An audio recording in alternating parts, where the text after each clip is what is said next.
When you hear the phrase Beats by Dre, you probably think of the headphone line sold by Beats Electronics, a company founded by Dr. Dre and Jimmy Iovine in 2006 and sold to Apple in 2014. Dre's headphones, marketed as high-end audio listening devices, once dominated the market in the early 2010s. In 2011, Beats held 64% of the market share in the US for headphones priced higher than $100. Even today, the brand is still strongly marketed and generally well-regarded, despite criticism regarding the actual audio quality of the product. Yes, the phrase Beats by Dre may be synonymous with headphones, but in the 1990s, buying Beats by Dre meant something else. In 1996, American R&B group Blackstreet released their second studio album, Another Level. The album saw huge commercial success, hitting number 3 on the Billboard 200 Albums chart, and a single from the album held the number 1 spot on the Billboard Hot 100 for 4 consecutive weeks, and won the group a Grammy Award for Best R&B Performance by a Duo or Group with Vocals in 1998. That single faced several hurdles in the production process, starting with the beat, which was of course produced by Dr. Dre. At the time, Dre was working for Death Row Records, run by Suge Knight, who wanted this specific beat to go to Tupac for his Death Row debut album, All Eyes on Me. Before that happened, Dre left the label amidst a contract dispute and took his beat with him, selling it to Teddy Riley, founding member of Blackstreet. Riley first took the song to his previous group, Guy, which briefly reunited in 1996 after having broken up in 1991. Aaron Hall, lead singer for Guy, refused to do the track, so Riley took it to Blackstreet, who also hated the track, but did it anyway. Quote, "None of the guys liked this single. None of them. They would even say it. That's why I'm singing the first verse. You know how they say they pushed the little one out there to see if it tastes good and see if he would get egged? Well, they pushed me out there, and it became a hit. And now they wish they were singing the first verse so that they can have the notoriety like me," said Riley. Even after recording the track, record label Interscope didn't want to release it until Jimmy Iovine received calls from Riley's friend Heavy D and Dr. Dre himself. Dre also expressed a desire to be in the music video, which Riley allowed on the condition that Dre had to rap on the track. With a former Death Row rapper in tow, another feature verse from Brooklyn's Queen Pen, and a title line ripped from a Blackstreet collaboration with LL Cool J, Riley managed to piece together the biggest track of his career. That's right, we're talking No Diggity by Blackstreet on Cover Me. I like the way you work it, no diggity. I got to bag it up. I like the way you work it, no diggity. I got to bag it up, girl. I like the way you work it, no diggity. I got to bag. That's right, it's Cover Me, the only podcast that compares famous songs to their many cover versions to find out which one has game by the pound. I'm your host, as always, The Snake, joined by my mellow-accented co-host, Alex Millenberger. Alex Millenberger. Millenberger. Kind of too mellow, flowed together. Alex Mellowberger. Yeah. Or as they Coming like to to call you, sometimes. not live, recorded Not from live. my room. Hey, Yeah, the studio, as we call the it. studio. Alex Chillenberger. You ever Yeah. gotten that one? Not yet. Well, today's a new day. Until right now? Alex, Yeah. Entrepreneur Summer's just about done. Yeah, we're getting near the end. It always lasts a little longer than I expect it to. It does, and I think both this year and last year we've had a 5-week month to release songs in, where we've had 5 release days in 1 month. Yeah. So it goes even longer than what you think. But hey, we're doing it. Entrepreneur Summer. I'm gonna call it for real this time, though. This is the last one. But who knows? We could do anything we want.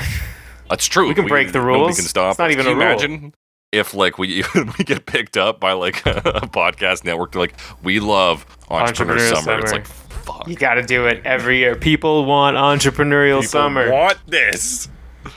Well, people, you've got it for at least 2 more weeks. This week we're talking about Businessman featuring on a track. This is a bit of a cheat because he's not really a member of Blackstreet, but we're talking about True, Dr. but Dre. he's on the track. He's on the track in multiple ways, both as a feature and as a as the beat producer, co-producer. Alex, you a big Beats by Dre fan? Like the headphones? Sure, let's start with the headphones and move back in time to the things he's produced. I mean, the answer is the same to both, is I have no experience with it, really. I don't really know any Dr. Dre anything. Right. And I have never used the headphones. Are they good? I've heard they're very bassy. Possibly, depending on who you ask, too bassy. Too bassy. So that is the big criticism I sort of referenced in the intro, is that they basically all these headphones do is up the bass and up the like treble. It's basically your smile form of like audio balancing. Right, which is like, I do that too, so. Yeah. But I'm not a professional. Is that a bad thing? I honestly don't know. I think it is, given kind of the way they're marketed, because it's like, oh, this is how Dr. Dre likes his music to be. And so where that gets confusing is that Dr. Dre, you know, when he's mixing a track, like when he's actually doing production work, is that what we're talking about? Or were we talking about for recreational purposes? And so one of the presidents of Beats in like 2014 was like, this is for audio, like recreational enjoyment, not for reference, I think is the term used, not like for audio reference. Right. So they're not meant to be studio headphones, but the price on these things is so jacked up that they're in the studio headphone range. Like, so yeah, so people will say you can get a pair that does the same thing, arguably better, and for a lot less than what Beats is selling for. Right, it's the brand. And I think Apple owns it now. That is correct. Yeah, in 2014 was sold to Apple. Yeah, and I do remember there was some controversy where they were like putting just like weights in them to make them just feel heftier. To give it that studio headphone feel. Yeah, exactly. And which is weird. That's weird. Are they not doing that anymore? I don't know. And like here. Apparently that happens like with like various technology devices. That's not a great, like electronics. That's what I'm trying to say. Right. Well, it almost stems from the old instant cake mixes, right? Like you tell people to put in an egg, so it put in an egg more legit. Just so they feel, it feels legit. It's that same like design concept, but applied to tech, which is often it feels heavy and like they put a lot into it. Literally. Even looking at vinyl, which might actually have more practical functions in that it makes it a little more durable, maybe, but new vinyl versus the shit they were producing in like, when vinyl was actually in vogue. Yeah, is it the like 180 gram vinyl? I don't even remember what the. Yeah, I don't know the exact measurements, but you say grab an on the old thing vinyl. Sometimes. Yeah, it's like this is 180 gram vinyl because it's like heavier. Yeah. Yeah, it's 180. Oh, there you go. So yeah, faking weight, I guess, makes sense to me. And picking up these are Beats like 3 or something. I don't fucking know. Greta got them a couple years back. Solo 3 or Solo Cubed, depending on how you want to read that. They are. They do feel like they got a little weight in the earphones, in the cans, as we call them in the business. I don't know if that's just legit or if that is to play with my brain and be like, these are high quality. Yeah. But, like, I'm sure they're fine. Like, I'm not super picky about headphones for casual listening anyway. Yeah, like, if I'm, like, for this, I'm like, I gotta pick out all the parts of the music, then, like, yeah, you kind of need better headphones because you gotta hear it all.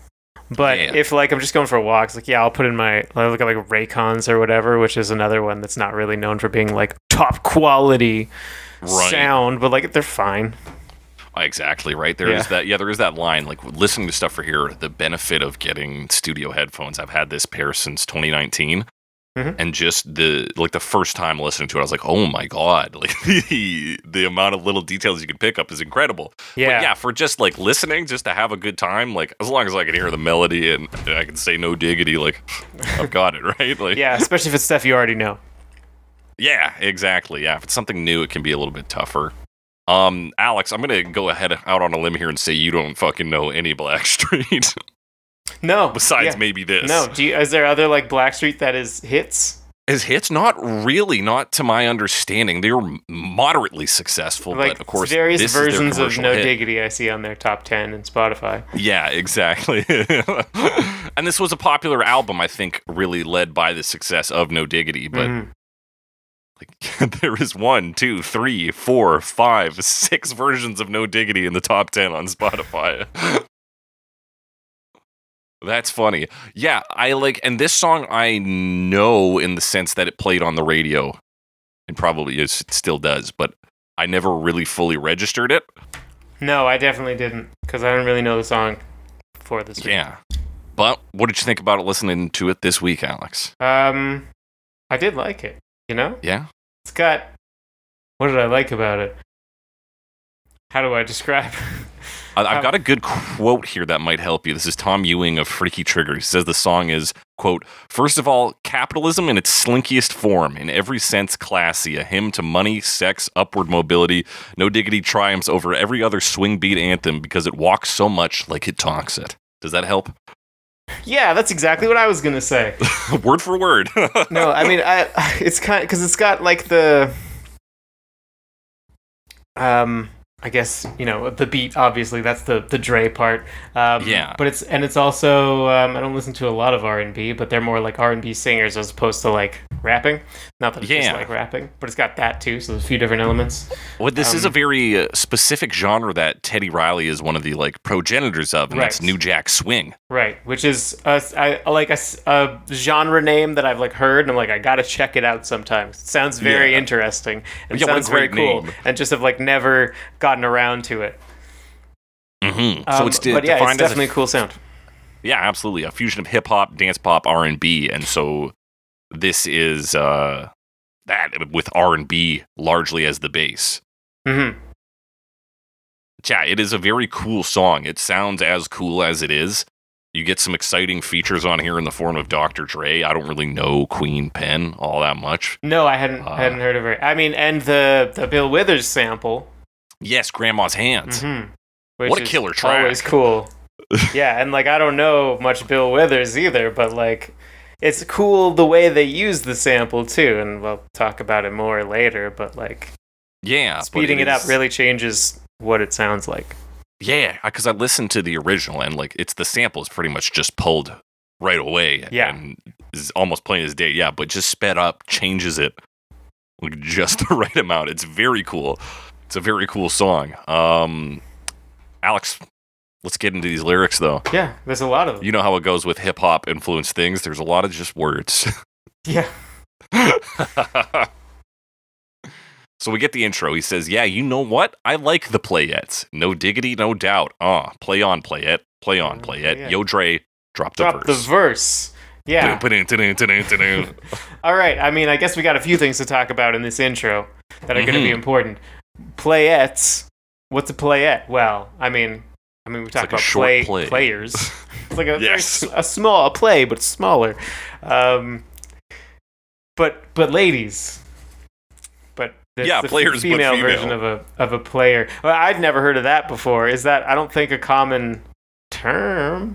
Is it? Yeah, I wonder if this is one of those ones that just didn't make it, right? Like it was maybe popular for a little bit. We're like, well, you're a player in that I guess the definition, and I've only had, an idea of what it meant without reading the definition, but I had to look it up just to be sure.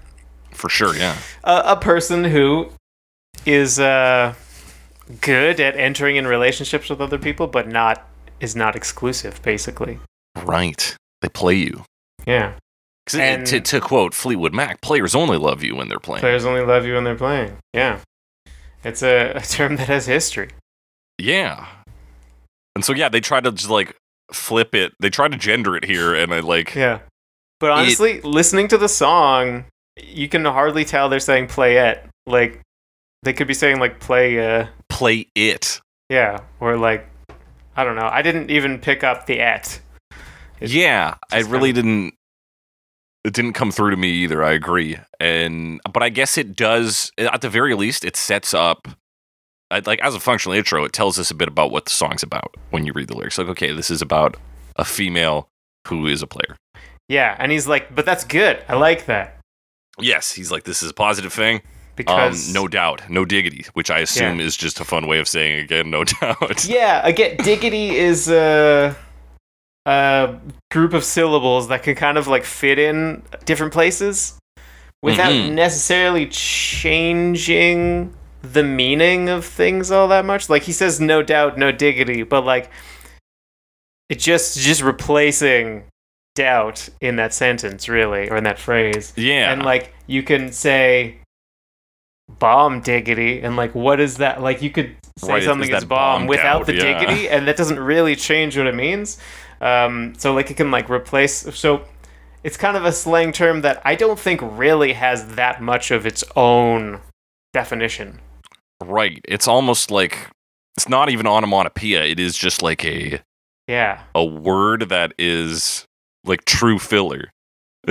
Yeah, which is I'm not really sure like linguistically what purpose that serves, but it's interesting. Here it makes sense because musically it has the word diggity sounds very fun to say, and they will really hit those syllables in some of the choruses. Yeah, it gives you a few more syllables. That's true.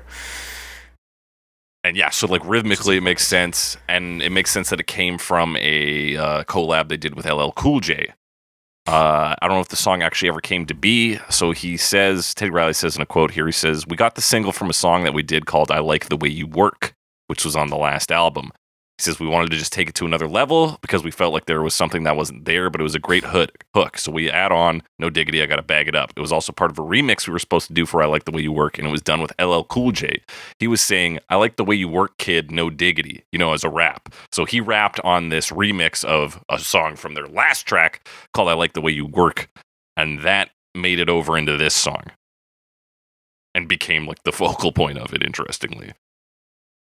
Yeah, and the title. Which is, Yeah. Yo Dre dropped the verse. Dr. Dre is about to perform a verse. He sure is. And I think it maybe is important because where they were coming from is trying to get some of the credit from having a Death Row rapper on there.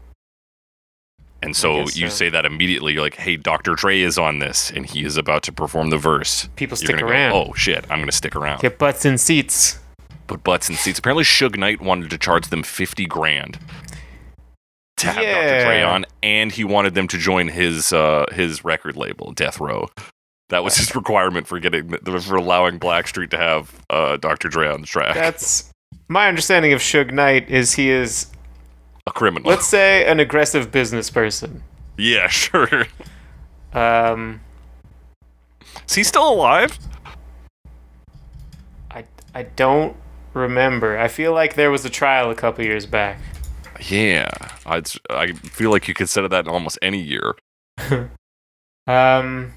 He's still alive. He's 57 years old, but currently he is incarcerated. Well, there you go. So that's the introduction here, Alex. The less we say about Suge Knight, the better, because I think I am scared of him. He doesn't have much of a connection to this song, really. Really. Although I did forget to mention in the intro that after this song came out, Tupac and Death Row Records released a diss track about Dr. Dre using a sample of No Diggity that was then shut down with a cease and desist order by Blackstreet and later reworked and released on a posthumous album. It's called, I think, Toss It Up or Toss It All. I feel like there's a lot of layers to these like feuds in here. I'm like, yeah, No Diggity. Yeah, well, that really, like, I think, so much other stuff going on around it. Yeah, everything in the background here, and it all stems from Death Row, which I think is sort of just a source of drama. Yeah. That is. But here's what Dr. Dre has to say on this track. He says, "It's going down, fade to Blackstreet. The homies got at me, collab creations, bump like acne, no doubt I put it down, never slouch. As long as my credit can vouch, a dog couldn't catch me." Something expletive out. I don't even know what that one's supposed to be. I mean, they do in the song kind of like, so you can't hear it, but I'm pretty sure it's bitch out in this one. So it's dog and then bitch. Bitch. That makes sense. And that a very creative way of self-censoring is to have them played backwards. Yeah, I think it sounds really cool. It sounds very cool. I actually had to look up because there's the one that happens in Queen Pen where she just says motherfucker. I was like, what does she say there? I Googled it and somebody just reversed the whole audio track. So I was like, motherfucker. That was good. I enjoyed it. So yeah, let's talk about this first half here. It's going down, fade to Blackstreet. This is a Blackstreet song. Yeah, but means. Also Fade to Black. It's Fade to Black, yeah. It's a little allusion to, I guess that's like a movie thing. Like you turn the lights off before the... Yeah, or whether it's movies or stage, you turn the lights off before the curtains go up. Yeah. The homies got at me. Collab creations bump like acne. Acne are little bumps on your skin. This thing is going to bump it will be a jam. Yeah, that's one of those like similes that I'm iffy about. Because it's just those are both bumps. But I guess that's part of it's like almost just a joke how mundane maybe it is. Yeah. Just kind of being a little, like, having fun. So to compare your very cool song to acne. To acne on a cool face. thing on the planet. Like, yeah. Bump, like, I don't know, underwater ridges that are formed by magma. Yeah. That would be cooler, but it doesn't, it's not quite as, catchy. brief. Yeah, not as catchy. It's not there. It's a little verbose. Yeah. He puts it down, Alex. He never slouches, so he puts in hard work. As long as his credit can vouch. So I think this is him talking about his money. His money, and also I think literally his name having value, right? Like producer credit, Dr. Dre. He's like, you're never gonna. A dog couldn't catch me, bitch, out. What does that mean? I guess that means he's not going to fail. He's not going to back down from things, maybe. Yeah, even a dog, which, again, the connections may be a little iffy, but obviously there's, the term. Yeah, I wonder if there's theoretically supposed refers to to dogs. A Snoop Dogg reference in there? I don't know. I don't think so. But I guess it connects to the next line where he says, tell me who can stop when Dre... Oh, maybe it doesn't. Tell me who can stop when Dre making moves. Right, yeah. The implication is nobody. And people can't stop when he's doing things. So maybe a dog. He keeps everything going. Yeah, maybe a dog. And they can't stop dancing or whatever. That's right. He gets the people going. He's attracting honeys. The honeys are like going, a magnet. He's attracting. Yeah, giving him eargasms with my mellow accent, still moving this flavor with the homies Blackstreet and Teddy, the original Rump Shakers. Yeah, I don't know what he means by his mellow accent. I guess that's just him saying he's got a cool voice. Just likes his voice. Yeah, okay. I mean, fair enough. I don't know if there's like his specific accent, but I guess I don't really know what his accent is. Yeah, it's not like he's like my SoCal accent or something. I think he's California. Or is that another? Weren't we talking a couple weeks ago about slow, like? Oh, it was on New York State of Mind. There was a reference to like East versus West Coast styles of hip hop. Yeah. I'm trying to remember. Can we tie this in? Let's give it a shot here, Alex. Because he's talking about his mellow accent. It was Empire State of Mind. I accidentally searched New York State of Mind. You're not thinking about the part where he calls Beyonce Knowles slow for being from Texas, right? That might be it. He's talking about the slower versus the faster, but then the mellow versus the... Yeah, that doesn't really work out. Does he say mellow in here? Doesn't say mellow. Mellow. I think that is the part I'm talking about, though, when he's talking about the slower. But I guess... That's because she's from Texas. Oh, yeah, but I guess that's not necessarily him. Okay, never mind. Don't know what I'm talking about. Hey, it was a good shot, Alex. No, I think it is just because he kind of has like a mellow style. That's all he's saying is like people like it when I rap is really what he's saying. Eargasms. Eargasm. Providing eargasms. Orgasms delivered orally, but not that oral, the other oral. The one with the AU. That's right. The original Rump Shakers, so their last hit song was Rump Shaker, or at least Teddy Riley's was, which he had with a group called Rec X in Effect. Yeah, New Jack Swing, like we were talking about. Yeah. Which is a good genre for dancing to. Mm-hmm. And this, apparently Rump Shaker was a big reason that Dre wanted to be in the music video. The quote is, I want to be in this video when Teddy does this video because I missed Rump Shaker and I know Teddy is going to have some hot girls in that video. Yeah, okay. And so that's how you get Dr. Dre to rap on your track. Just get hot girls in the video. That's exactly right. So that's Dr. Dre putting in, just basically telling you this is going to be very good because Dr. Dre is here. And He's hyping it up. Yeah, it's a hype up. Yeah. And then we get into the real meat of it with Teddy Riley performing this. This is the first verse he talks about. This is where they put him, his team fed him to the dogs because they're like, we don't think No Diggity is any good. Yeah, and he's like, I'll show you. We got Biz. This is it. So he says, Shorty, get down, good lord. Baby got him open all over town. Strictly biz, she don't play around. Cover much ground's got game by the pound.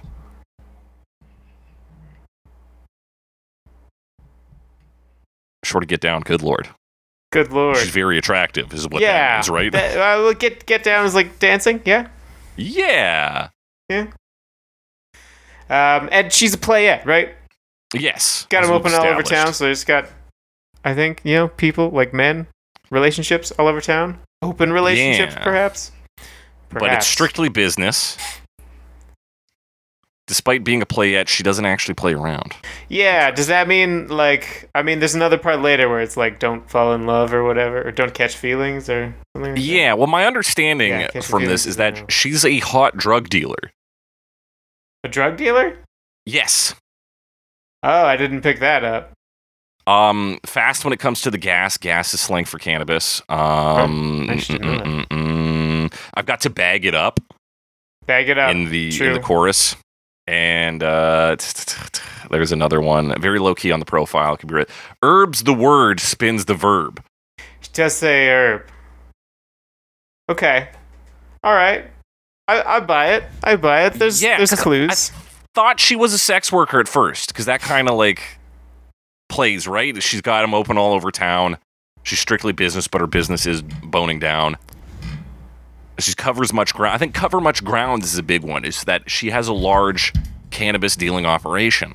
Yeah, and then we're talking about weight, and it's like by the pound. But I mean, we've also been talking about these like playettes where it's more of like a relationship focus. So I feel like that's part of it. And maybe there's this sort of romanticized idea of like the drug dealer who is wealthy outside of the system and therefore lives outside of the system and kind of independently wealthy. Yeah. That independent wealth, and also having a hot drug dealer is itself its own like cool thing. Like, oh yeah, I get drugs from somebody who is attractive. Yeah, not just like a guy who wears a robe all day, doesn't vacuum.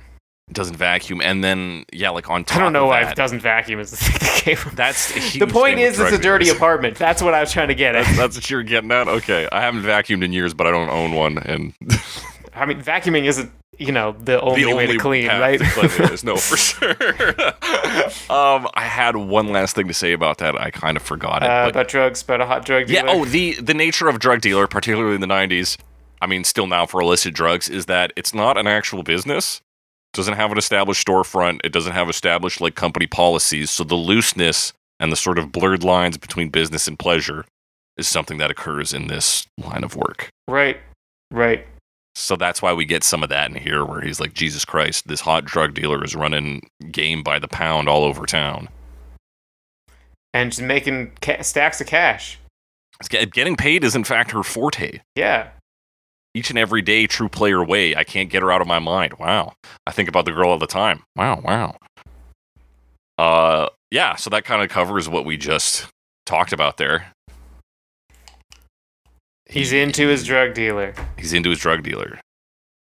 East side to the west side, pushing fat rides. It's no surprise. She got tricks in the stash, stacking up the cash. Fast when it comes to the gas. By no means average. She's on when she's got to have it. Baby, you're perfect 10. I want to get in. Can I get down so I can win? I can win. Yeah, so then now we've got, like, talking about rides. Yeah. It's like cars, right? Yeah, fat rides because they're nice cars, and it's pH fat. So yeah, it is pH fat. And then now we're talking about gas, like you said, slang term, but also a car thing. Yeah, because she's not only prompt in her sick rides, but she's got the weed to back it up. Yeah. And tricks in the stash is a tough one because like tricks is typically a sex thing, but also it's in the stash, like drug stash. Yeah, drug stash, but also like tricks is like. Is there some, like, good stuff in there? Is she, like, lacing it and that's good? Is that a good thing? Yeah, I'm not sure. Yeah, like, why would you be like, oh, yeah, she's got tricks in the stash. I'm like, no, I just want weed. Like, yeah, is it just like, or yeah, like weed that will blow your mind, right? Is she one of these ones who has a vast selection? It's like, well, you can have the mids over here, or we can get you some real high-quality stuff. Here's a little trick I've got in the stash. Maybe she's just got good stuff. We're going to get, like, some comment on this and be like, it's not at all about drug dealing. You guys are fucking dumb as hell. Yeah, I mean, I went through this not without the drug dealing thing at all. Right. I just thought they was talking about this really cool person who, like, has a lot of money and also is attractive and, like, smooth but, like, can't be held down, because they are a playette. They are playette, and they are reputable, well-known east side to the west side. They're going to both sides of town. But, like, they're not, like, you can go with them, but they're not, you're not going to hold them down, Can't hold them back. Yeah. They'll leave you. Yeah, you got to understand the nature of the relationship. You kind of take what you can get. Yeah. So he says, can I get down so I can win? Because I don't feel like a victory. And then we hit the chorus where it's, I like the way you work it, no diggity. I got to bag it up, bag it up. I like the way you work it, no diggity. I got to bag it up. Bag it up, girl. I like the way you work it, no diggity. I got to bag it up, bag it up. I like the way you work it, no diggity. I got to bag it up. Get up. Up. Get up. Get up. Get up. So bag it up is what Genius seems to imply means putting a condom on. Okay. Or they say it's to put a condom on, or like, lock her down, make that woman girlfriend material. And then the drugs thing. I feel like it could be any and all of those. I think the drug thing is an extra layer, yeah. Because like all of those, I think, work with the lyrics. Mm-hmm. And I think there is the nature of like, again, like the drug dealing economy is often one guy is grabbing from another person, and then it's a multi-level marketing, right? And then distributes that to his customers. Yeah.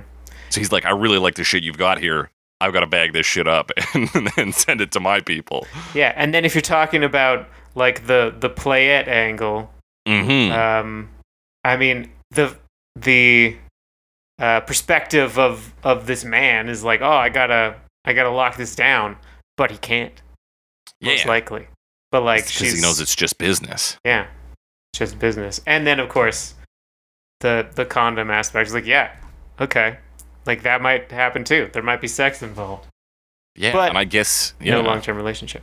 No long-term relationship. And so in that scenario, it's best to wear a condom to prevent the spread of STIs. Yeah, always use a condom. Always. Always. No exception. Never, ever don't use a condom. Never don't. But yeah, I like the way you work it being like, she is one, hot, and two, I think I like your business practice, like your business acumen. I like the product your business acumen. Yeah. I know. Acumen was a good word. I stole it from you before you could chuck it in. So that I think that's a fair read of the chorus. And of course they say no diggity. No doubt. No doubt. This is verse 3 now, which is sung by Chauncey Black Hannibal. That's the other key member of Blackstreet. Yeah, there's like 4 guys in this group. Yeah. She's got class and style, street knowledge by the pound. Baby never act wild. Hang on, my thing's fucked up here. Very low key on the profile. That's right. Catching feelings is a no. Let me tell you how it goes. Herb's the word, spins the verb, lovers it curves, so freak what you heard. Hell yeah, let's talk about all this. I mean, I like the last couple lines there. They flow very nicely. They're so good. And obviously, I mean, I don't think Herb is anything but a cannabis reference. Yeah, right? And then as for spinning, I mean, we've talked about spinning before. Yes. As a sex act. One time for several weeks in a row. But what else? Music? So yeah, spinning a record. Car tires? Car tires. Driving, maybe? Going for a spin? Those are all just like cool things. It's a good verb. It's a good verb. Spin is the verb. And then, you gotta freak what you heard. Does that mean to like hype something up? What is it? I mean, I'm thinking of the phrase like get your freak on, which I think can mean, it can be sexual, but I think it can also just mean like general partying stuff. And he does refer to lovers. He says lovers at curves, so freak what you heard. Yeah. And curves can also be to like miss. It can be to miss. It can also be like the shape of a woman, kind of, Ah. Got a lot of it's often used to describe bodies. Yeah. Well, yeah, hang on. We've kind of gone backwards on this, but there is a very key 2 lines there. So we'll talk. Right, so I jumped over like the first couple lines. Yeah, which is fair. I think the meat is in the back half here, like a juicy butt. But first, we got that. So first, he hypes up the girl. He says she's got class and style, street knowledge by the pound. She never acts wild. She's very low key on the profile. Pounds again, right? Again. We're talking about weight. Game by the pound and street knowledge by the pound. And street knowledge by the pound. Again, she's classy and stylish, so she is a woman of character. And she's low key on the profile, a great quality for a drug dealer, and just, maybe for, people in general. But here's what's important. Catching feelings is a no. Let me tell you how it goes. And then what follows is how it goes. Herb's the word, spins the verb, lovers it curves, so freak what you heard. Now, what does that mean? There is another possible interpretation for herb, which is like a goof, a loser, a herb. Really? It's a very yeah. I've never heard that. Herb. It's not this fucking Herb. Yeah. I mean, I know it's not like the coolest name, Herb, right? Yeah. Which is like, I don't know why that happened. Sometimes that just happens. Sorry, Herb. Nothing against your name. It's just what it sounds like. Yeah, it's a sort of mocking term is the best I can grab for it. But yeah, so I think we're double playing again. So Herb's the word is one, you're either going to just get cannabis out of this, or two, look like an idiot if you try to catch feelings. Or perhaps like ultimately you're kind of the chump. Like you're not getting a one up on her because she's top dog. Yeah, you're just getting the bag and you're paying for it, and then you're also paying for it in feelings. Spins the verb. So lovers it curves, it's going to miss those lovers, so freak what you heard. So you can't catch love out of this. You're gonna get spun. You're gonna again get played like a record. Get spins curved. The verb. Yeah. Or get spun like confused. Like it's in one way like very specific what it is telling us, but at the same time there are so many roads I feel like you can take with the words. Like we're going with this and like this can mean these two things. This can mean these two or three things, and you can combine them all in different ways to have a different path through this scenario they're drawing. Yeah, right? It's like so like you could be this loser who to whatever happens to or you can get some cannabis. Like gets caught up. You can get some cannabis, and that's all you're getting out of it. But yeah, it seems to be that he's saying like you cannot catch feelings because love is not on the table. It's anyway it goes down. It's weed that's on the table. Yeah. Maybe sex, but not love. Yeah, maybe sex, but not love. Rolling with the fatness, you don't even know what the half is. You've got to pay to play just for shorty bang bang to look your way. Again, this connects to the ones we just talked about. Where Genius says here that not knowing what the half is one, you don't know the half of it, and two, like a half ounce of weed. Ah, yes. And like also you're kind of a loser, so like you don't know, like you don't understand what's going on here. You don't understand what's going on here. You don't have the money to even pick up a half ounce because you're broke. Right. But you've got to pay to play here for her to look your way. Yeah, she won't pay attention to you unless, I guess, you have money. Whichever way you take that. Exactly. And they're also very cool. They're also very cool. And he says, I like the way you work it. Trump tight all day, every day. You're blowing my mind. Maybe in time. Maybe I can get you in my ride. So it's interesting that he gives us the cautionary bit, but he's like, I'm still going for it. Yeah. Also, I'm not sure why they capitalized Trump, but whatever. Yeah. I don't think it's a Donald Trump reference. They're doing that at the start of every line break. So it might not be intentional. It's not like a sentence, but there's no periods in this at all. So. Yeah. Trump, what is that? Is Trump, am I supposed to pull rump from that? Like a tight butt or? Trump like a every day. Like a Trump card? What is that? Because I'm thinking like a Trump card, like you got one up, but like why is that tight? Yeah, all day, every day. I don't know, and I'm putting it into Trump tight. Hang on, I got an Urban Dictionary. In certain card games, the highest ranking suit is called Trump.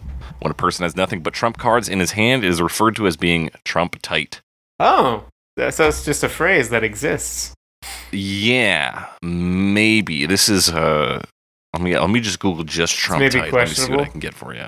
I didn't think I would be able to get any info on this one. Trump tight is a singer. It's a song by Aqua Sox. So it's clearly a phrase if it's this common, right? Yeah. But it's like you got it's a good hand of cards, right? Yeah, essentially. I mean, we're already talking about how this person like can't be beat. Right. Like and like they can't lose. You can try though. He is trying. Clearly. But also game metaphors in a song about a playette playing games. Trump tight. Makes sense. Yeah. You're blowing my mind is really just you are very cool, and I would like to engage in a relationship with you, whether sexual or just or whatever, what have you. Maybe in time I can get you in my ride. He's an impressive person, yeah. Yeah. Will he? By the sounds of it, probably not, but he's going to try. He's going to try. So we get the chorus again, and then we get the break, the hey yo, hey yo, hey yo, hey yo, hey yo, that girl looks good. Hey yo, hey yo, hey yo, hey yo, play on, play on, play on. Hey yo, hey yo, hey yo, hey yo, hey yo, you're my kind of girl. Hey yo, hey yo, hey yo, hey yo, brackets. Hey yo. Hey, brackets. Did they need to brackets that one? I guess that's the part of the backups. I guess, really right. Notice the difference though. But that just kind of plays. Yes, the girl looks good. She is a player or a playette rather, and he's telling her to play on. You're my kind of girl. Hey yo. Then we get Queen Pen on the track here. She says, because that's my peeps, and we roll deep. Flying first class from New York City to Blackstreet. What you know about me, not a motherfucking thing, I believe it is. Or the other ones maybe. I figured it was at least fucking. Yeah. Thing. Cartier wooden frame sported by my shorty. As for me, icy gleaming pinky diamond ring. We bees the baddest clique up on the scene. Never have I felt whiter in my life than reading those like an English professor. Yeah, I mean that's how it goes. Reading literal, just straight. Yeah, just reading copy. Yeah. So I mean, this is a cool woman, right? Like yes. that's her role in this song. Mm-hmm. Do you think she's meant to be the playette, or is she just a playette? I kind of. I don't know. I think A at least. I don't know if the song is talking about a person so much as a concept of a person, if that makes sense. Yeah, maybe. So there's no... If you were to ask Teddy Riley, you're like, who is the playette? He'd be like... We're all the playette. We're all the playette. She lives in all of us. I do think she, at the very least, represents the idea of the playette. Right.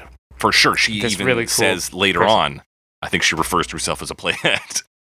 Yeah, and I know a playette's got to be... but that's later.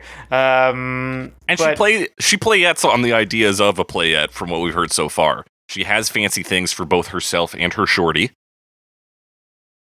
True. They're flying. I do like the flying first class from New York City to Blackstreet. Blackstreet, of course, being the group. Yeah, that's another great... Yeah, both Fade to Blackstreet and Flying from New York City to Blackstreet are both great references to the group's name, I think.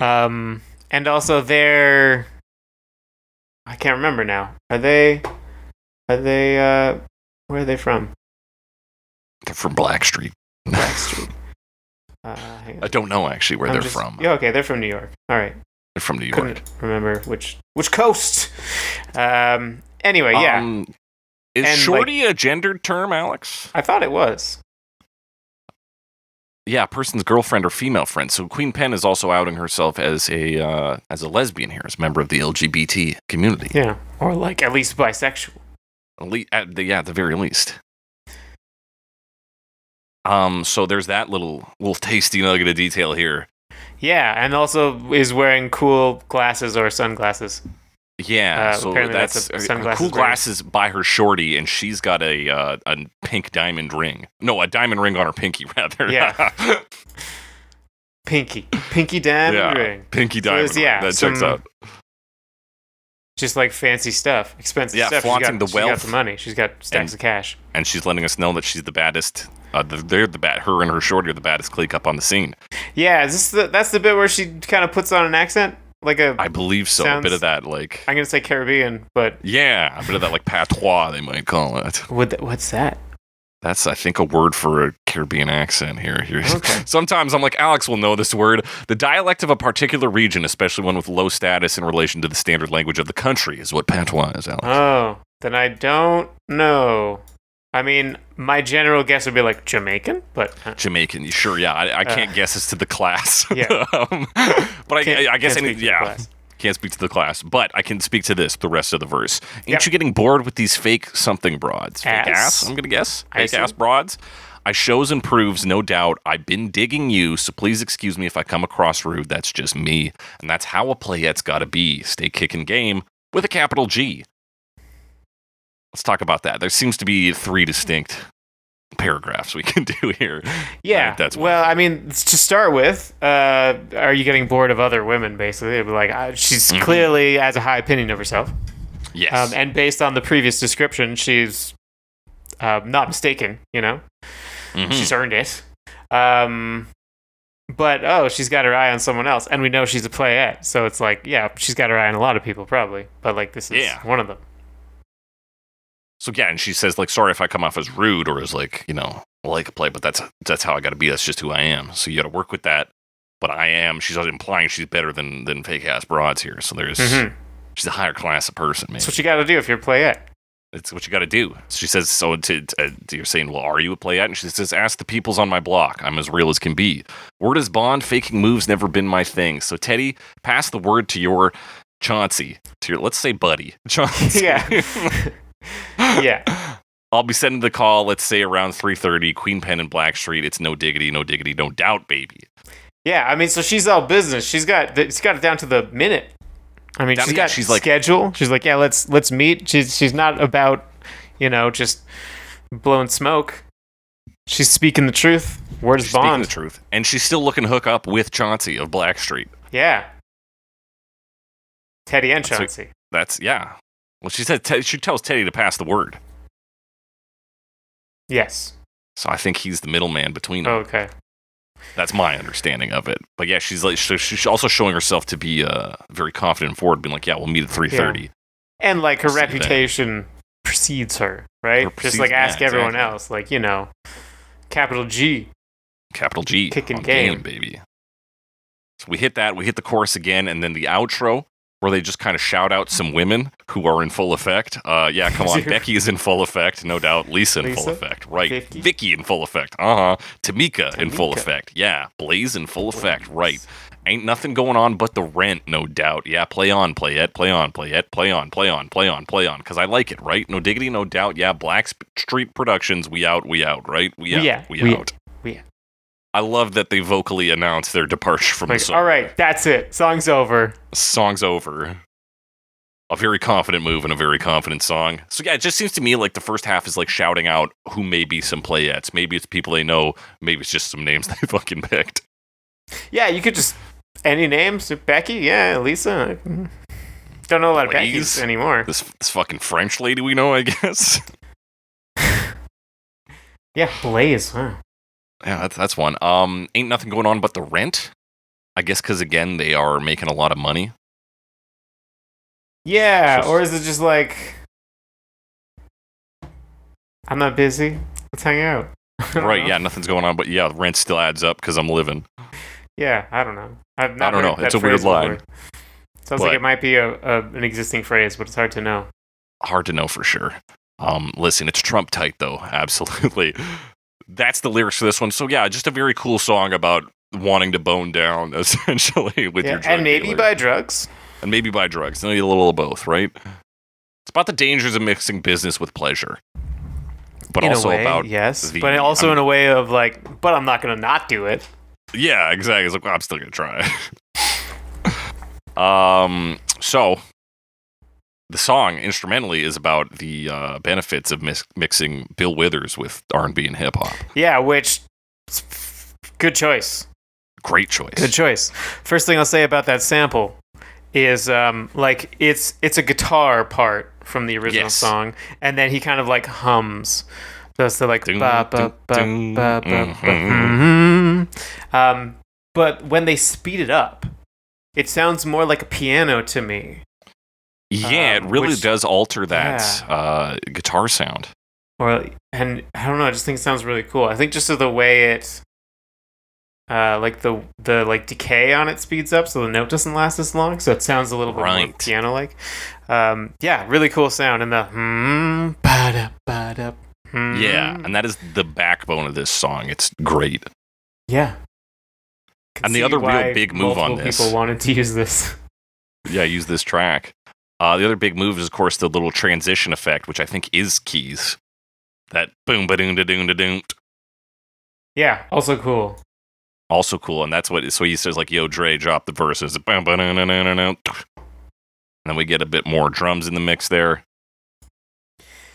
Yeah, that's where the actual drums come in, but the rest of it stays the same. And I mean, it's mostly like that throughout the song. There's some variation because there's kind of two-ish ways they cut out. Right. So the verses are broken up into like 4-bar pieces, and then each verse is, not counting Dr. Dre's because this is shorter, but the other verses are 16 bars long. So in each 4-bar grouping, they will have generally, I guess they don't always do it, but a lot of the time they'll have what I have called a major cut and a minor cut. Okay. And the difference between those is in a minor cut, they cut out on the, let me see how I remember this. So they'll play the beat on the first beat of that last bar, they will cut out, for only the second count. That's how minor cut works. Okay. And then come back in for the like ba-da-ba-da-ba-ba. The turnaround comes in on beat 3 and 4. Right. And then so you drop one beat versus the major cut where it plays the first beat of a bar and then skips cuts out until the 3 and 4 of the following bar. So there's actually 5 beats that are cut out. And there's a minor variation later on where it like comes, I think it cuts out like a half beat later, so it's only cut out for half a beat. But that's basically what it does. And there's different variations of that for the different verses. So essentially, is it safe to say the minor transitions are like internal on a verse, whereas the major ones are like verse to chorus? No, I don't think so, actually. Okay, interesting. Because like the verse 2, which is the first like full verse with Teddy, has a major cut in the first half, and then the second half is actually 2 minor cuts. Okay. So not really. Unless it is the opposite of... Well, maybe it is true. I'm trying to remember. I never made that connection. The first 3 has a minor cut in the first half, and then a major cut, a minor cut, and a major cut. Okay. So it's all over the place, man. Okay. Did I describe them well? Does that make sense? I think I'm maybe. Yeah, I had to like listen to it a few times and be like, this one's like this one, and this one's like this one. Yeah, it might be just like a level of refinement that I'm not able to pick up on the fly here. But there's like parts where they like cut the beat out. Yeah, I can hear it being cut in for sort of generally ways. 1 or 5 beats. Right. Yeah, so in that section where it goes like, I think about the girl all the time, that's one of your longer ones, I think. Yeah. And then there's other ones where it's just like, okay, I'm picking up on it now. That is interesting, and it's a good way to like one there. And that's kind of the variation on the beat, right? Because it's very, very similar throughout, but then it cuts out for different periods of time, and sometimes doesn't cut at all. Yeah. And it really allows them to highlight what is a big focus point here as an R&B group and having 2 feature rappers, which is on the vocal melodies. Mm-hmm. And you got a lot of backing presence on this. You got a lot of, oh. And then, of course, the backing vocals on the chorus go, no diggity. No. And things like that. So there is a lot of vocal layering. There is a lot of focus on the lead singers as well.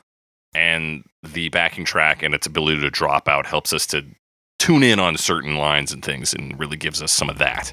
Yeah. Some focus direction. But yeah, even when we hit the chorus, it's like it's the same rhythm. Yeah, the instrumentation doesn't really change. Like that's the beat. That's the beat they're performing over. Yeah, like the next really big like musical transition is that bridge of hey yo hey yo hey yo hey yo. Yeah, and there's a ton of voices and all those harmonies and the backup vocals, and I guess that's really. I mean, they're an R&B group, right? So they're really more like singers than anything.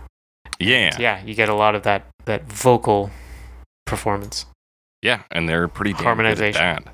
Now, honestly, Alex, I don't have a ton else to say about the instrumentation. And no, there's not much else. Like the cut thing was really the meat of what it. they use to change it up.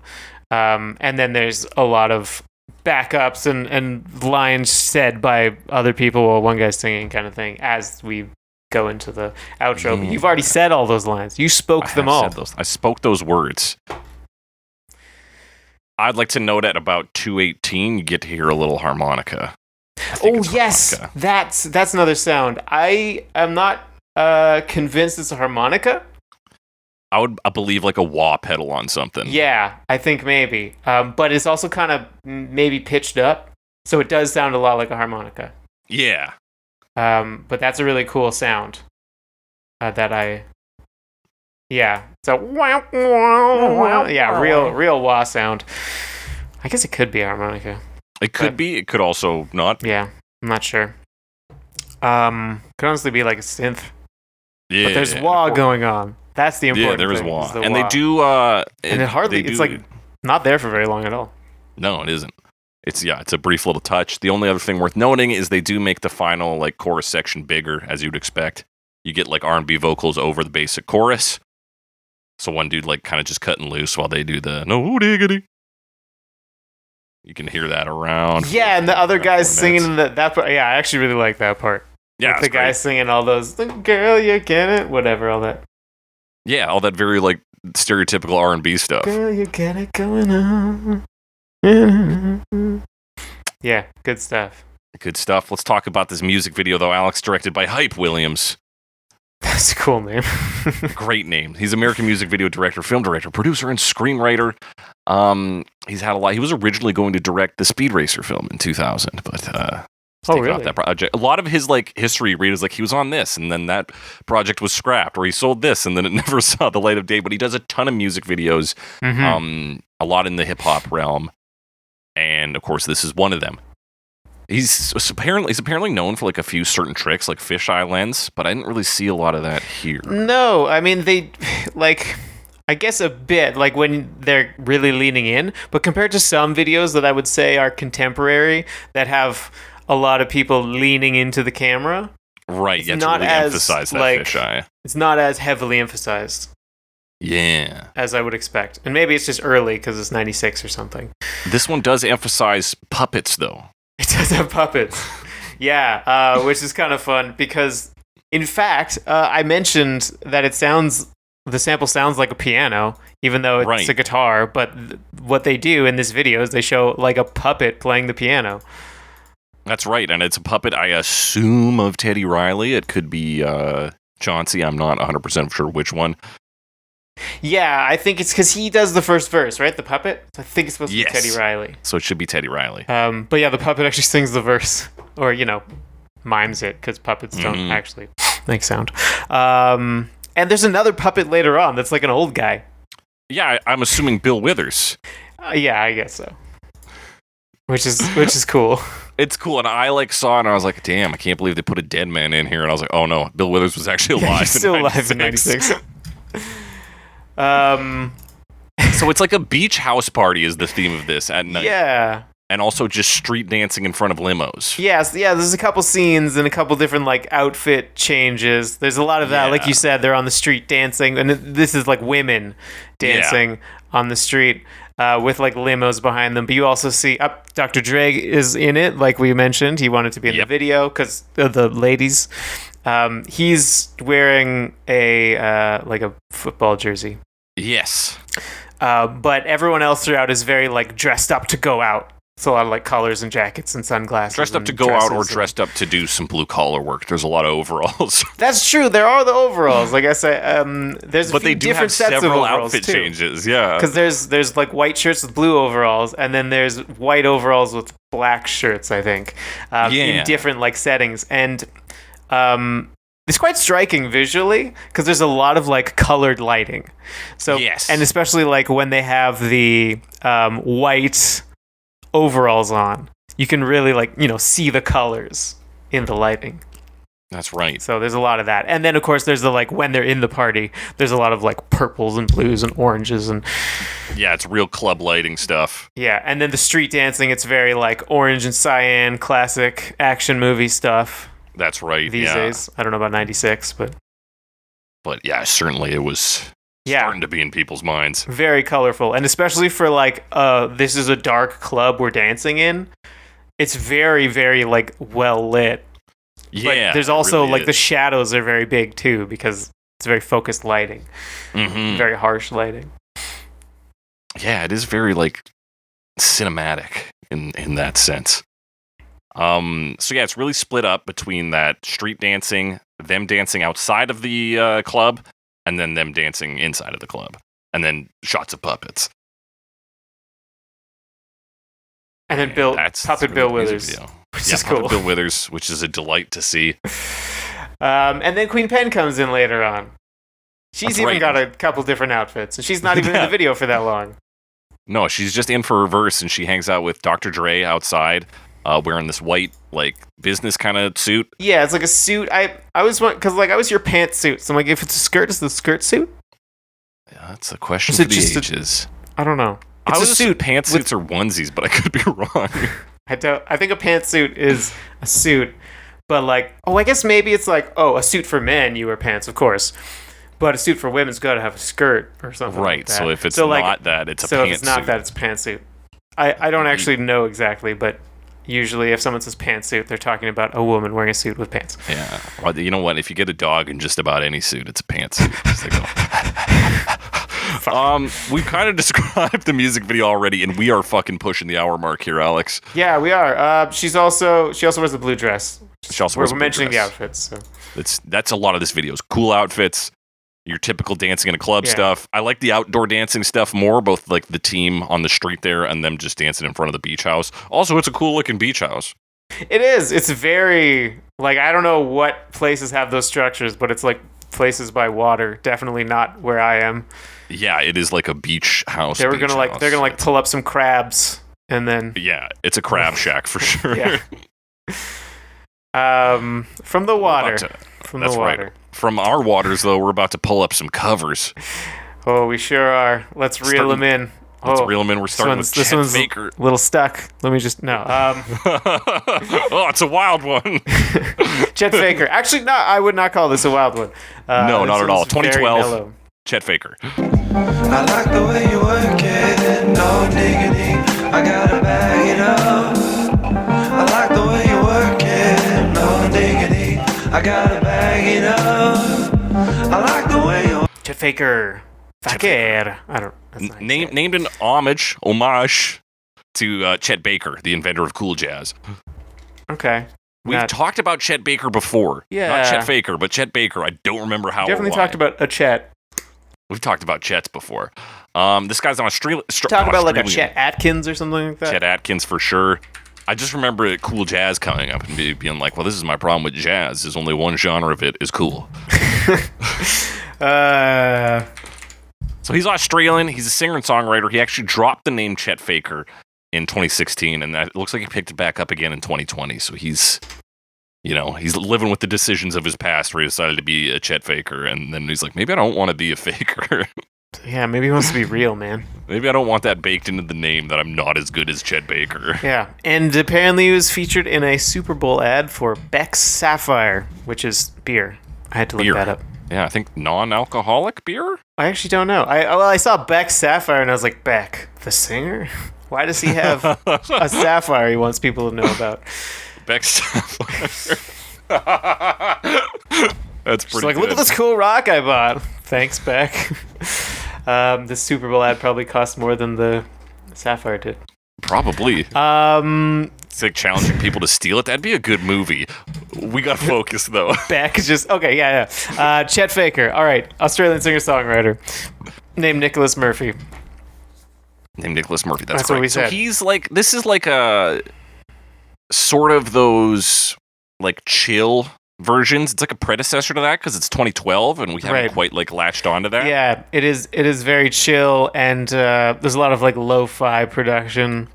Yeah, stuff, sort of like effects, overdriven keys, like, kind of going on. Yeah, and on his voice too. I swear, there's lo-fi stuff going on. But yeah, so it ends up building out this like pretty large like soundscape of like his own. He's doing his own harmonies and he's playing this EP, mellow sounds, right? And like they got a beat very similar to the original, but just like more stuff and like these stringy synths. Actually, I say ambient sound. There's ambient sounds in it, but not like normally when I say ambient, I mean like it's a synth that's stringy. But this is literally like children playing in the background. And like I thought something was happening outside my window. Like I thought because there's kids next door who play in the backyard. So I was like, that's weird that I can hear them this well with these headphones on. But then I paused the music and they stopped. So it's in the track. Yeah. So it sounds like he's like recording just like in his house. It does sound like that, and especially you get it at the end of the song too, and there's like kitchen noises too. This kind of just like moving around of it sounds like pots and pans or something, but just like some moving. Yeah. Reminded me of Alan's Psychedelic Breakfast by Pink Floyd. Oh, where you just hear like knives and stuff. Yeah, and then like slowly plates. Piano and shit comes in. Yeah. Great song. But part of the chill is the way he's delivering the vocals. Yes. He's very, I mean, he's sounds relaxed, that's for sure, but he's definitely like mumbly at times too.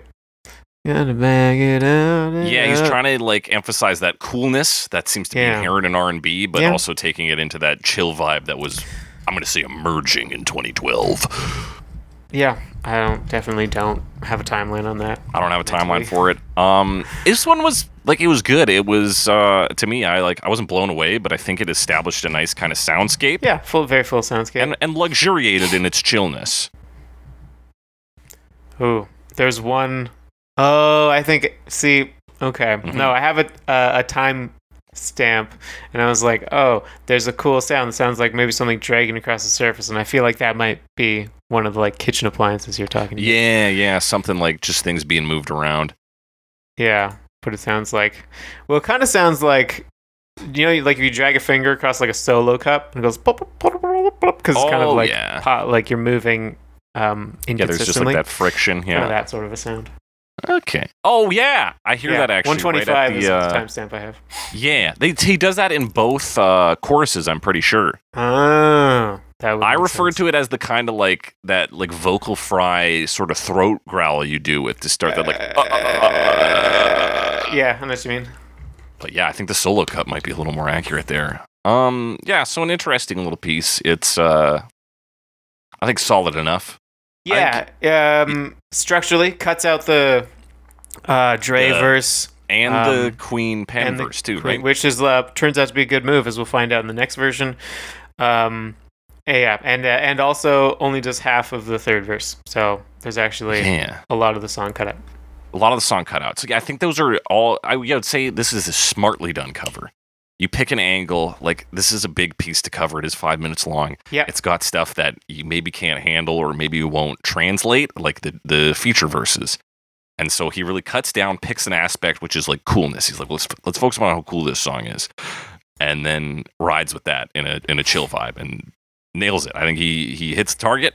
I don't think it's going to like rock the world, but I think it is solid. Yeah. Less solid, Cannibal Koffer in the same year, 2012. I like the way you work it, no diggity, I got to bag it up. I like the way you work it, I got to bag it up. I like the way you work it. Yeah, this one was interesting. So Cannibal Koffer, that's two German guys. I think they might be Austrian. Austrian? Okay, fair enough. That's what I saw. I translated the text, and it was in German. So Austrian, right. Yeah, that also makes sense. They apparently, actually, I looked up, I think it's from their website or some description of them. Hang on, I looked in 3 different places. They have a website. Also, Koffer, I think, means suitcase. Cannibal suitcase. Okay. Here's their description, which I Google translated. This is from their Facebook page. 2 types: hard as pudding, soft as whale. The suitcase always at the ready. So I think they travel a lot, and that's kind of part of their thing. Oh, okay. It's like we're always on the road performing, duo. Maybe. Right. But also eating humans. I suppose. Yeah. So that's them, and they're German. No, Austrian. Austrian, yeah. German language. Yes. So Germanic? Could you say Germanic? I mean, they might be ethnically German. What do you reckon? Is this sang with a patois or not? What's their class status? This is a patois. It's hard to tell. Yeah. They put more distortion on the vocals. They for sure do. And they slow it down too. So they've slowed it down and like put some guitar in there. So like there's guitar parts in the verse and like it really it follows the chord progression basically. But there's some other sounds too, like synthy chimes and like this kettle type whistle sound. Yeah. Big focus on like big guitar notes, just that wow wow wow wow wow wow. It's like a dramatic version. It's approaching that trailer style of music, but not kind of is, except without the gunshots. Yeah, without exactly, and the big heavy bass hits. Yeah, I do think the point is like they're going for the confidence, but in this really like slow, sludgy, more rock oriented. Yeah, you play this at kind of like a dirty nightclub with slow-mo shots. The interesting thing on this is the insistence on cutting the drums in and out. Okay. So they'll kind of like start up a bit and then stop. You get a lot of these moments where you're like, okay, we're gonna get the drums going, and then it's like, well, they're done now. You get them most consistently on the chorus. Okay. But a lot of times, like, I'm trying to see if I can get you a good space here.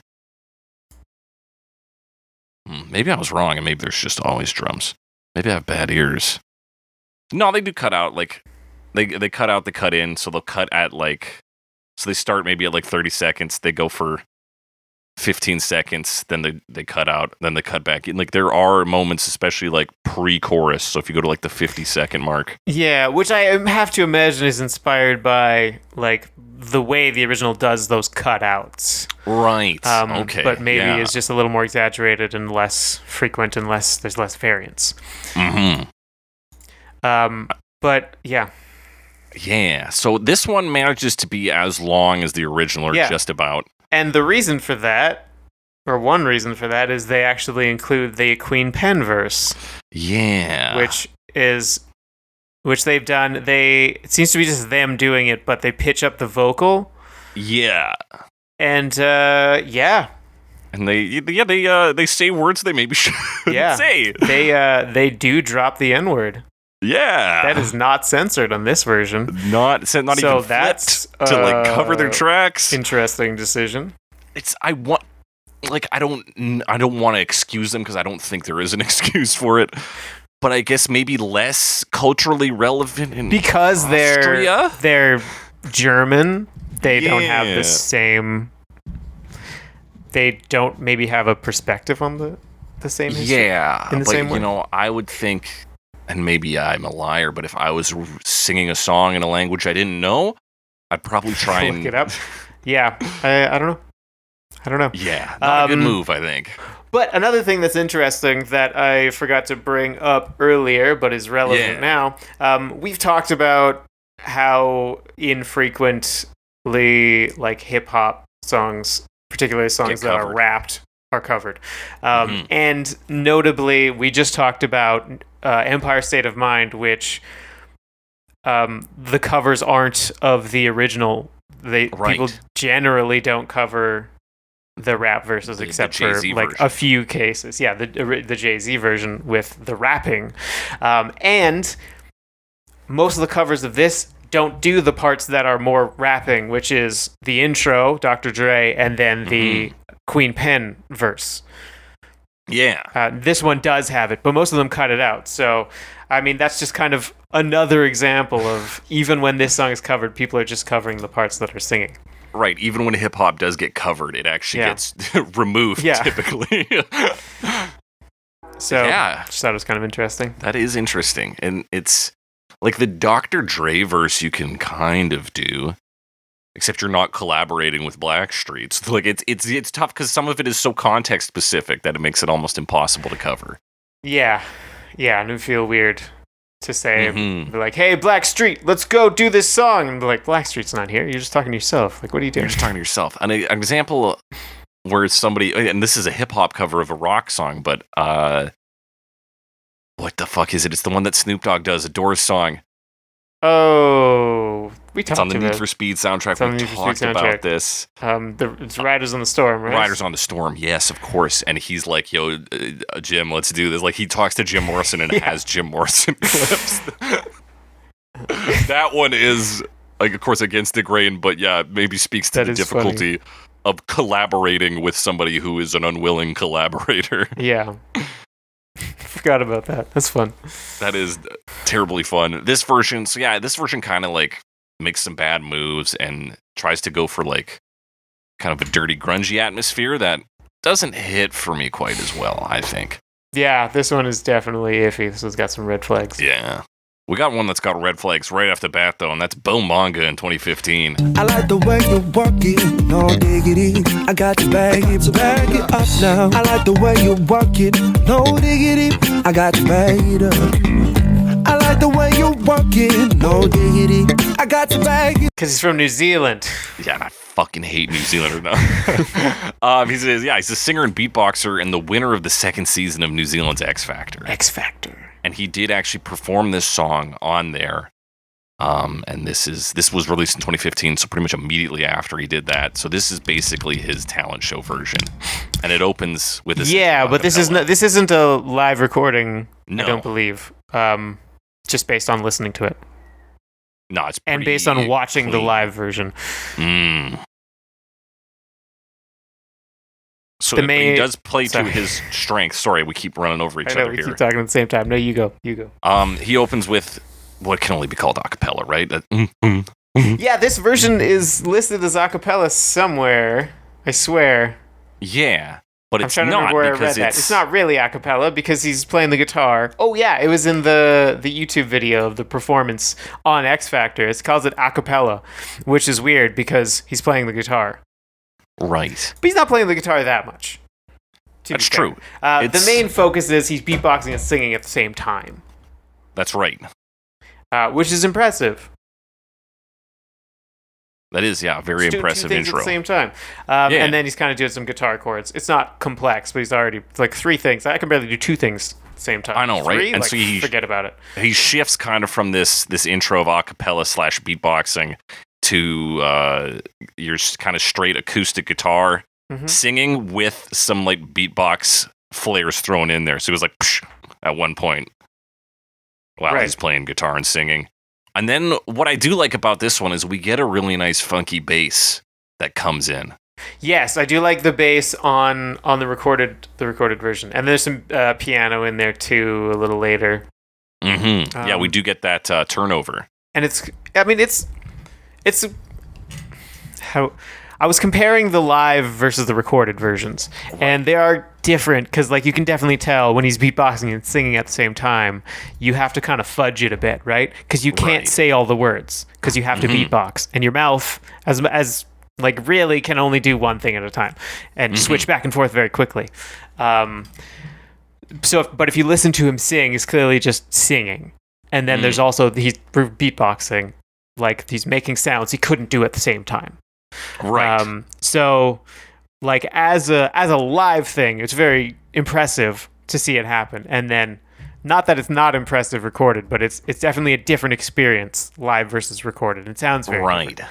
It sounds like it would be the way I should have watched the live video, but what you're describing is what sounds like a cool live performance.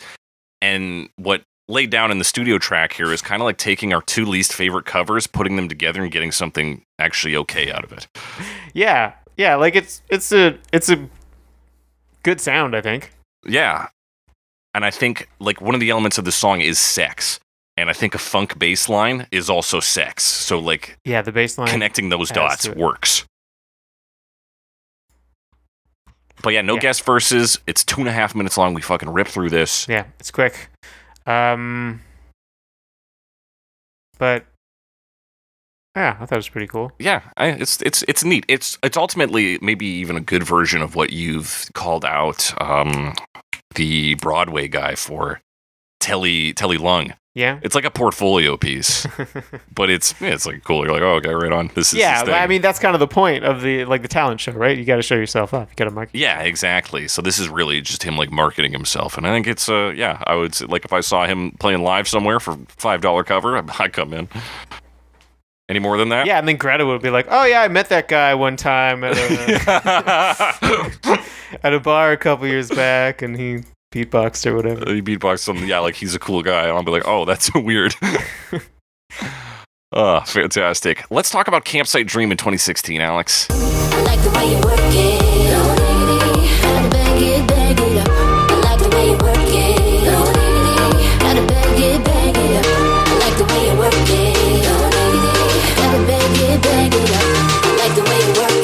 Yeah, I think we've talked about Campsite Dream before, but I can't remember. The name looks familiar. I can't remember what for. They're a duo from Holland. Texel is the name. I don't know if there's a different hit on that X in Hollish. Holland. Is it Dutch for Holland? Yeah, it's Dutch. It's Dutch, yeah, okay. This one is, they describe themselves as tropical deep house. Definitely and that's tropical. pretty much I mean, I definitely pick up on the trop. Mm-hmm. Yeah, just as soon as that like kind of warm synth comes in at the start, that boom. Yeah, synth that kind of sounds like steel drums, but definitely a synth.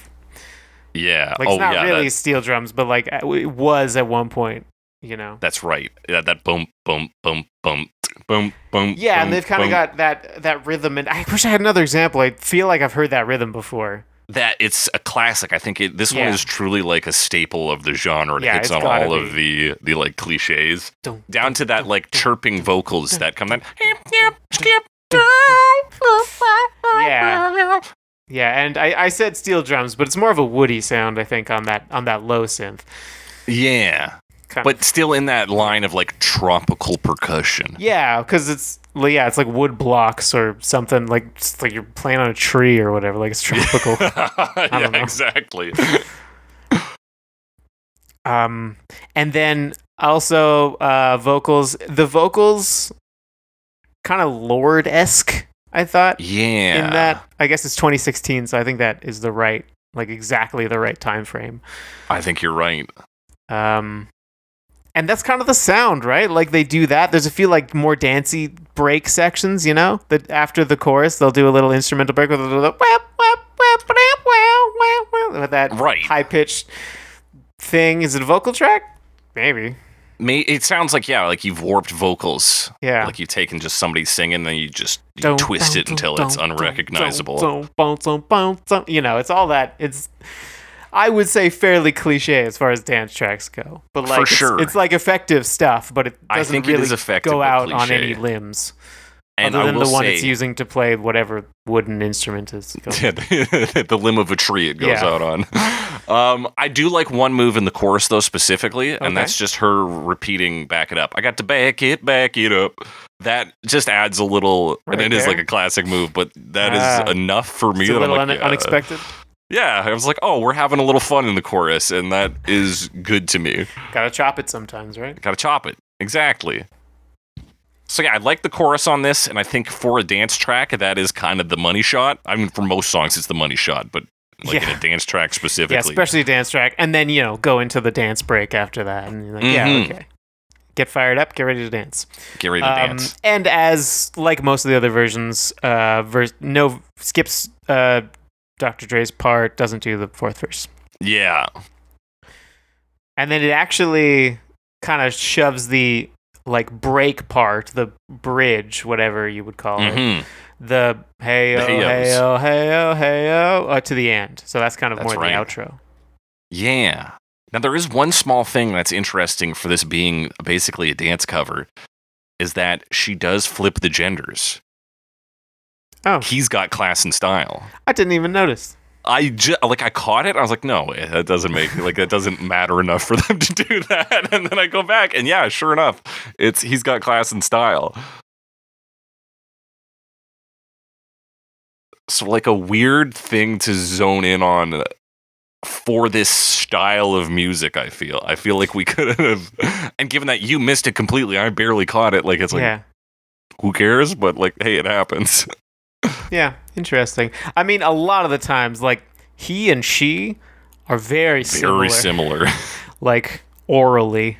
Yeah. So, it's easy to hear one versus the other. For sure, and I swear some people just... Well, no. That's a hang-up I will not get into right now. Sure. We'll sum this one up, though, by saying it is cliched, but maybe it's me because I don't have too much exposure to the genre. It didn't hit me wrong. I was like, oh, trop pop doesn't like bug me. I'm like, yeah, these are all, like I said, it's still using effective tropes. Yeah. It's just mostly tropes. Is like having like a cheap meal that like in the sun or something, you know, you're still just like, wow, this is a fucking great day. Still like, nice, yeah. Still getting that vitamin D. Yeah, exactly. So it's still vitamin Diggity. Vitamin Diggity. Fuck yeah. Let's talk about Leo now in 2017. Yeah, let's talk about Leo again. I like the way you work it, no diggity. I got to bag it up, bag it up. I like the way you work it, no diggity. I got to bag it up, bag it up. I like the way you work it, no diggity. I got to bag it up, bag it up. I like the way you work it, no. Our favorite metal boy. Yeah. And he loves to hug close to the originals in terms of what parts are in, because he does the Dre verse and he does the Queen Pen verse, I believe. Yeah, he does switch it up a bit in that. Yes. Like, he doesn't say Dre, he says, "Yo, Leo, drop the verse." That's right. And, like, kind of talk, but he does say, like, Blackstreet and stuff, so. Yes. But he generally does a good job of like setting up a good like groove in with these like metal guitars. Yes. And this is no exception. For sure, yeah. It's solid Leo work. He's typically pretty good. Mm-hmm. My one complaint is just how closely it hugs to the original. Like when we talked about him last week on Hollaback Girl, it was like wildly different. Yeah, I really enjoyed the Hollaback one. This one is like less interesting, but like it's solid work. It's generally. It's a solid piece of work. And yeah, like I said, good. Like gets a good groove on with that. Good groove on. Yeah. And he's great at digging into the choruses, right? We get the more growly vocals. We get the louder guitar, like. And you know. In terms of enunciating, it sound like what is rapped lyrics does a good job of bringing that over into this metal context. Yeah. And of course, there's a guitar. Actually, there is no fourth verse. There's a guitar solo. That's right. Did you say that already? I did not. I said there was a Queen Pen verse, but it is actually a guitar solo instead. Which, yeah, as we've discussed, probably a good move. Yeah. And that's it. That's what I got. Yeah, that's really this one. It's pretty standard Leo fare, and it's if you like that, you'll like this. If you don't like it, you won't like this. He's not going to change your mind with this one. Yeah, I mean, unless you like the music video, maybe. Oh yeah, which I briefly looked at. He's got puppets in it as well. Yeah, there's he's got puppets Leo in puppets. It. So as a reference to the original video, it's like performed a lot by puppets. There's a monkey puppet. Or like an orangutan of some kind. Yeah, and then there like was a Leo puppet. A Leo puppet, and then also just Leo. And there's a frog. Right, because he's like Frog Studios or something. Is his Frog League Studios. Frog League Studios, that's what it is. Yeah, but that's our boy Leo. And let's talk about our other regular recurring act, Jazzystics. Jazzystics 2021. I like the way you work it, no diggity. I gotta back it up. I like the way you work it, no diggity. I gotta back it up. I like the way you. It's got to be like Statistics, but jazz, right? Sorry, I saw another puppet in the video. It's like I can't tell what it is. Oh fuck, Alex. It's either some kind of bird or like a dinosaur. Okay. Anyway, sorry. Same thing. I'm distracted by the Leo video. I gotta stop watching so we can talk about Jazzystics. Let's talk about Jazzystics. Yeah. Two dudes who got together and then forced Karen Souza to sing jazz for them. Yeah, is Karen Souza always their singer? I know she works with them a lot. Don't know. I don't think it says on this track featuring anything, but there's a female singer, but I don't know who it is. Yeah, so these guys are part of this sort of amalgamous jazz / like cafe reggae cover scene. There's all these like small names in it that all seem to at least pass around Karen Souza and like other artists. It's like a weird net.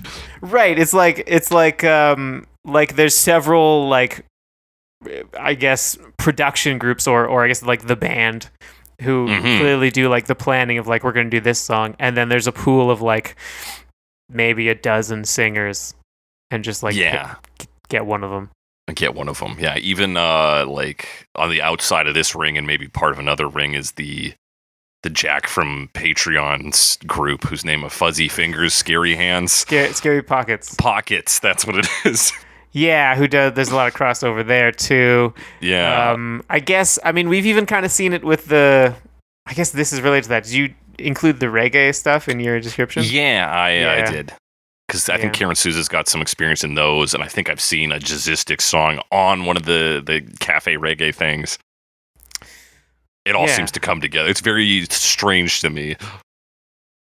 But it exists, and that's where these guys are from. We've talked about them before, and they really are hard up on jazz. This one opens up with some jazz snaps and some stand-up bass. Yeah, I think. Or is that this one? I mean, their like rhythm. Obviously, you have like your.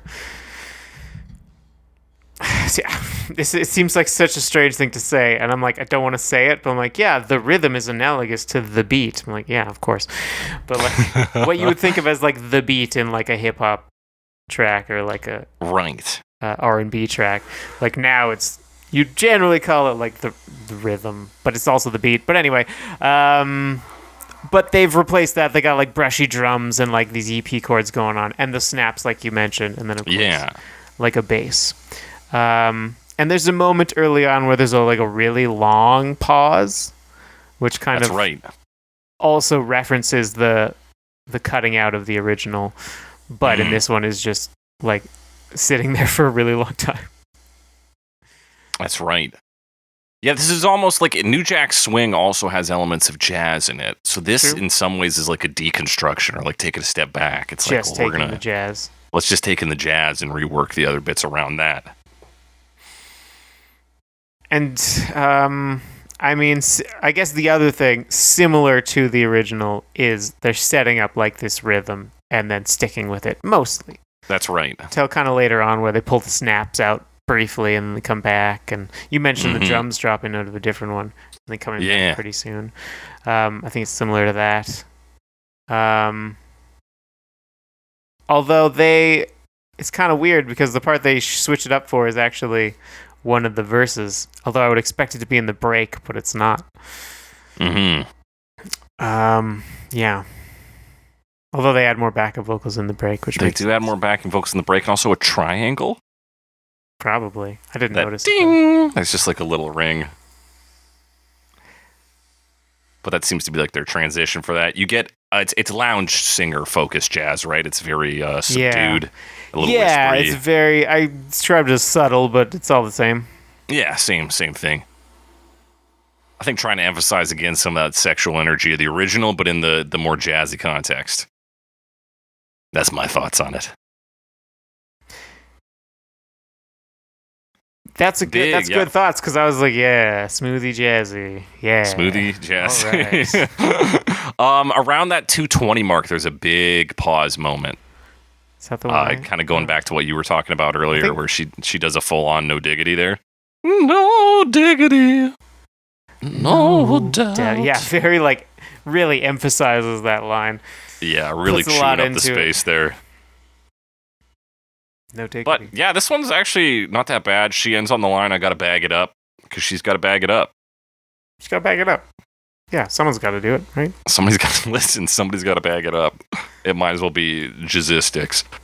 We've gotta bag up this episode, and we do that by giving our final verdicts. We got 3 categories today, Alex. The worst version, the best version. And let's say for this third one, you're maybe DJing at an event, when suddenly you hear a voice from the back. He says, "Hey, Mr. DJ, play some of that rhythm and blues music." That's right, it's Van Morrison at your DJ show. What track are you going to put on that is going to most upset him?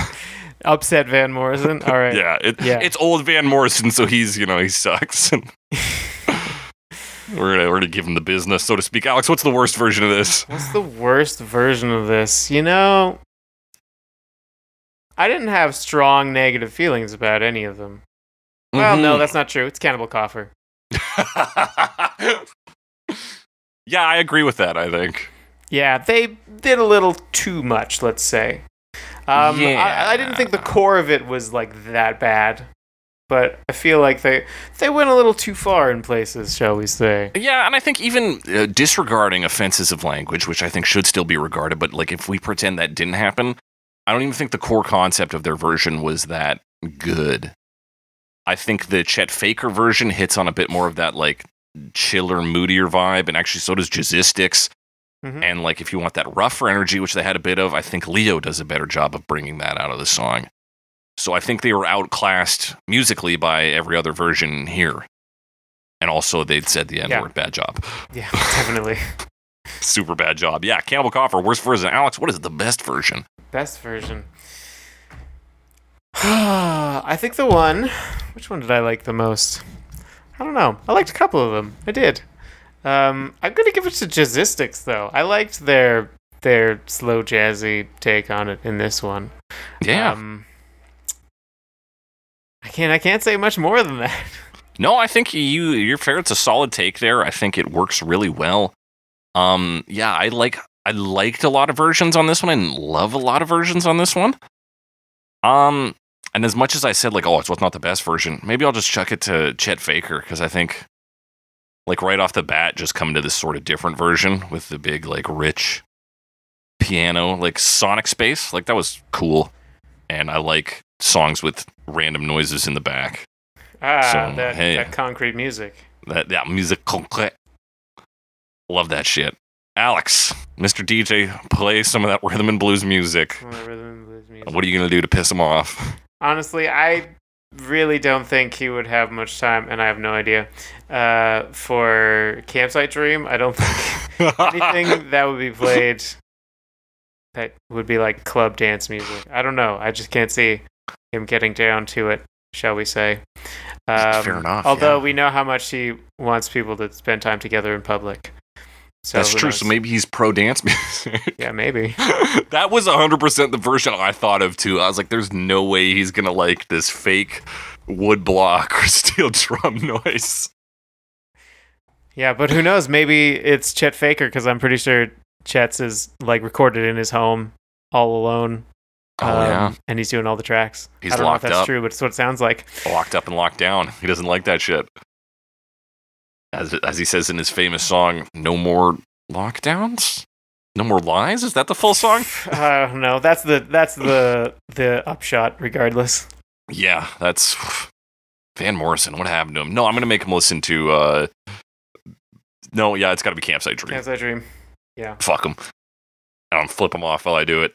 That does it for our final verdicts. If you got a different opinion, similar opinion, want to talk to us about a version we didn't talk about, hit us up on Twitter, #CoverMePod, @JakeTheCressy, @SmAlexWiseGuy. Send us your comments, questions, concerns, suggestions for future episodes. Always love to hear that. You can email those to us at covermepod@gmail.com. Hit us up there. Be sure to rate and review us. We're on Spotify, Stitcher, Google Podcasts, Apple Podcasts, your favorite podcasting app. Tell your friends about us, because we don't know your friends, or we do it ourselves, so it's up to you. You got to let them know what we're up to here. That does it for today's episode, and as we always say, wait, hang on, shit. I forgot to plug. I was going to do this at the start of the episode. Entrepreneur Summer. You know who's an entrepreneur? My partner, Greta James. She's still out there selling clothes on the street, not for much longer. The summer season is almost done, so get out there to the corner of Robson and Denman in Vancouver, Canada. And be sure to follow her, too, on Instagram, Poppy Threads Pop-Up. Use promotion code CoverMe5 at the till to get a high five. Maybe. I can't guarantee Just say, anything. Cover me 5 to her and see if see what happens. Anything happens. That does it for today's episode. As we always say on Cover Me Productions. We out.